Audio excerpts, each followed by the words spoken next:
लोजपा के स्थापना दिवस के अवसर पर आज दोनों गुट अपनी अपनी ताकत आजमाने में लगे हैं। लोक जनशक्ति पार्टी रामविलास भी पार्टी का स्थापना दिवस पटना के पार्टी कार्यालय में मनाएगी और कार्यक्रम में पार्टी के सभी बड़े नेता और दिग्गज नेता कार्यकर्ताओं को भी बुलाया गया है। पार्टी के राष्ट्रीय अध्यक्ष चिराग पासवान इस कार्यक्रम में मौजूद रहेंगे और पार्टी स्थापना दिवस के अवसर पर कई कार्यक्रम की भी घोषणा की जाएगी। वहीं चिराग पासवान ने अपनी मां के साथ लोक जनशक्ति पार्टी के कार्यालय में जाकर पूजा अर्चना भी की है।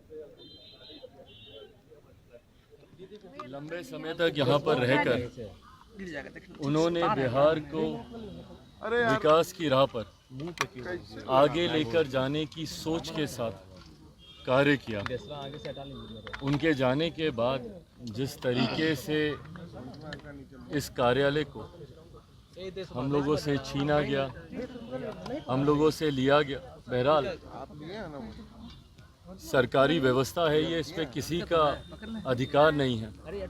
पर ऐसे में आज मुझे खुशी इस बात की है कि जहाँ पे कभी मेरे पिता बैठकर कार्य करते थे, आज पुनः वहीं पर बैठकर उन्हीं की सोच, उन्हीं के विचारों को आगे लेकर जाने का सौभाग्य मुझे, मेरे पार्टी के हर एक नेता, हर एक कार्यकर्ता